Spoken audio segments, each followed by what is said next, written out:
Hey, welcome back to my channel, Crafting with Cami. Today is the third Friday of the month. You know what that means? We have another sketchbook challenge. So myself and some other crafters, scrapbookers, get together every month and we recreate one of the sketches from this Make It From Your Heart Volume 6 book.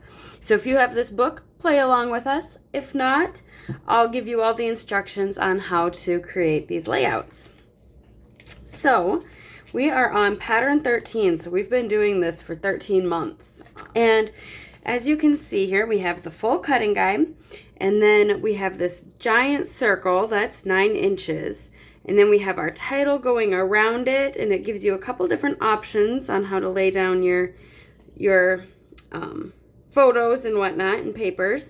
And then they carry that pattern along to the second page, and we have more circles, and these ones are 3.5 inches. I have a really old paper pack from close to my heart. It's the Mix-Ins March through April.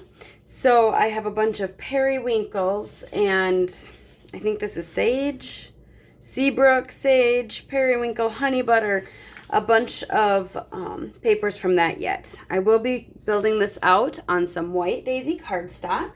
Cut my focal circle out of that honey butter sun. So that's from that same paper pack, and this is the other side. I thought about using that one, but I think I'm going to stick with the suns and try to use up some of my scraps. I have a lot of scraps about this size. So, and then I had some triangular ones that I cut my circles out of. I cut 3 circles out of. So I have the plaid, and then the plaid's on the other side, and I'm going to do the heart one in the center. And these, I used my Spotlight on Nature dies. And I used, there's one that's 3.5. I believe it's the second to largest one, which I actually used the dashed one, if you can see that. This larger circle I cut on my Cricut. So I just created a circle and told it to print it at 9 inches. All right, so there's our circles. We're almost halfway there, right?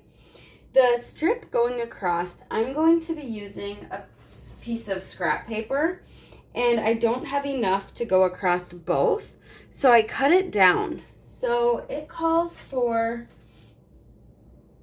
3 3/4 wide. My scrap was only 2 3/4.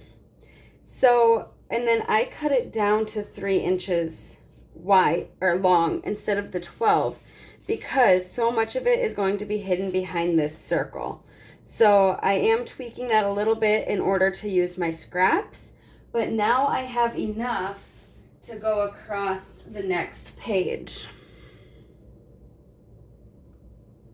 See how that carries on? And it says for this one to be 8 inches long. Mine is 6. So that's shorter as well. So I could move these over more and then maybe do another strip here. I could bring in, you know, another zip strip or something, since this isn't, if this was over to the 8, you see what I'm saying? It makes sense that these are so far over, but instead of having this huge gap here, maybe I can just move all that over and then do a zip strip. I also have this zip strip, so that would bring in, oh, I kind of like them together, but that would bring in that sage color. So then I did the same thing with this zip strip. I cut just enough, which happens to be 2 inches, to go along here. And I liked that this was the same pattern as this, and I'll just cover up one, so it looks like one of the stripes is that color, and then the rest is the sage. I thought that was pretty clever. And then this one I need to trim down to the 6 inches. So I'll go ahead and trim that. Okay, there's that one.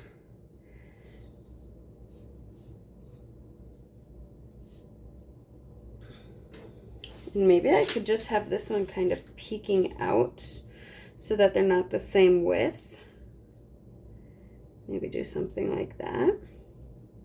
It's kind of cool. Okay, and then for the photo mats, they have a 4x6 photo over here. So I cut my periwinkle photo mat to 4 1/4 by 6 1/4. And then they have another 4 by 6 over here. So again, 4 1/4 by 6 1/4. And then they did 4 by 3s. And I'm going to do 4 1/4 by 3 1/4 so that I can print my photo with a white border and have the mat on it. So they show the one layout had these down here, and this was actually a little bit lower, kind of like that. And then the other one showed the circles down below, and then had the vertical and the 2 horizontals. And then this was kind of coming from up here. So I could do something like that. My title is Happy Birthday. So we celebrated a 1-year-old's birthday not long ago. And I do have a few pictures, but a lot of them didn't turn out very well. So I might bug his mom for some pictures. So what I'm looking at is here I'm kind of starting, I suppose, 8 1/2. So if I bring the Y up to the 8 1/2, right about there, then that should be pretty well centered across the top.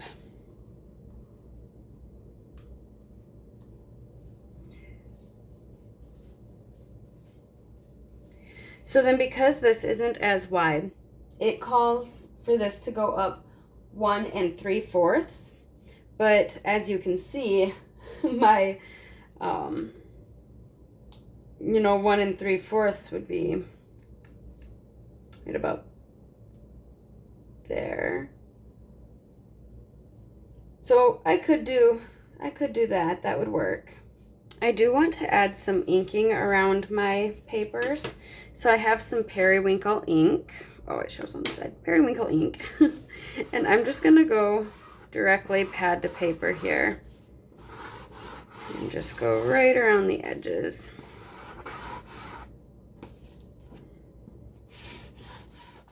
Okay, so I put these over here. I ended up cutting this apart since all of this was hidden, so then I could stretch it out even further.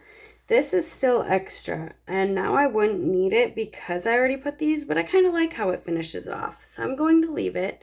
And then here you can see I pieced together to make a 3x4, and I just cut these apart so I can do 4 verticals, since my pictures are all vertical, and I should be able to switch. If I get any from my friend, then I can switch them over. But yeah, once I get the photo on here, you won't even know that this is pieced together. So ignore that. But I'm going to work on getting my title adhered. I am going to use my reverse tweezers, my Barely Art Glue, and then I'm bringing in my T-square ruler.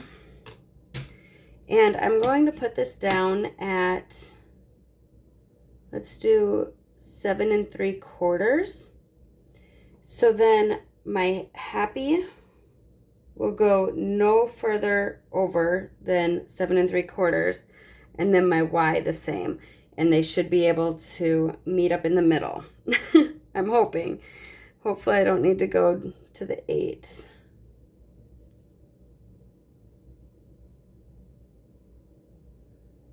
I think this should be pretty good though. Yeah. Okay, and then I'm just going to use my circle to get these in place. I'm leaving just a little bit of white. I'm going to do my Y right away, and then I shouldn't need the ruler anymore, so I can get that out of my way.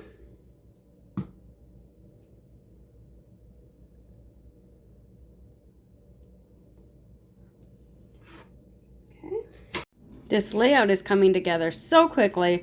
That's one of the things I love about sketches, is it takes all the guesswork out of it, all the thinking. You just have to cut the papers to the right size, and it tells you exactly where to put them. So if you're in a pinch, you can definitely make a layout really quick by using a sketch. I also don't use a ton of circles on my layouts, so I like that it stretches my creativity too. Okay. Yeah, there is a little too much of a gap, but these are lined up, so that's good. What I am thinking is bringing in a star and I just went through my stamp collection and found a star. Oh!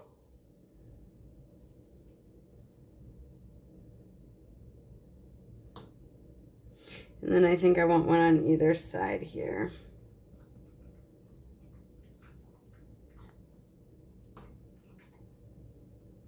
I am using my periwinkle ink. Okay, I think that fills it in a little bit more. I added some enamel dots here from Close to My Heart. And then I added just a couple over here as well. I only had these left in the honey butter. And I actually got the idea to just put them in a row. From the sketch, they did a row of hearts. And I just liked that, so added that there. They show subtitles in the middle circles, and I really don't know what a subtitle would be for this. I mean, best day, great day could all work. I also kind of like showcasing the paper. I don't know that I really need to have anything on those. I may add some more embellishments, because right now the only embellishments I have are these dots.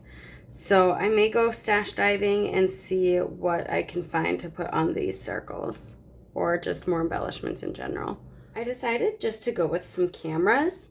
So I actually cut these out. I stamped them. You've seen me use this before. It's the Capture the Adventure.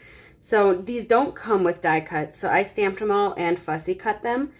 Thinking back, I could have stamped these directly to my page, but I wasn't sure where I wanted them. So I cut them out on white, so they blend in, but that's fine with me. You could definitely stamp those directly on.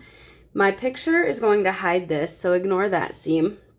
I love the enamel dots. It just adds a little bit of texture. And they have a subtitle here, but I don't mind just showcasing some of the pattern paper. So I am leaving these blank. I have my little grouping of cameras here, my little grouping of cameras here. I thought of bringing in some balloons, but I didn't want to add too much. And I think, I mean, happy birthday, it states what it is. You don't have to have all of the balloon and cake embellishments. And obviously we used a camera to take these pictures. So I thought that was fitting. So now I just need my pictures. If I can't find any clearer ones, I may just end up putting this layout in my stash, and then I can use it for any birthday. But I have another birthday layout done. And if you've caught any of my other videos, you know I always have so many birthday pictures. We have a lot of kids in our friend group and families, so we go to a lot of parties. So I will definitely have pictures for this if I don't use it for the ones that I'm thinking of. But yeah, here's how it turned out. I like how simple the background is. It just stayed white. Here is that original. So I followed it pretty closely, and then I added this extra strip here. That zip strip, and then I added another one behind that just to offset it a little. So I did change it up a little bit, and then I added this cluster down here, which they don't have one. They just have some enamel dots up there. So very fun. Be sure to check out everyone else that is playing along with this sketch challenge. I will have the playlist linked below. So they'll all be adding their videos into that playlist. So be sure to check that out. You can see still shots of this on my Instagram and Facebook, which is also in the description box below. And until next time, live a life worth scrapping. Bye.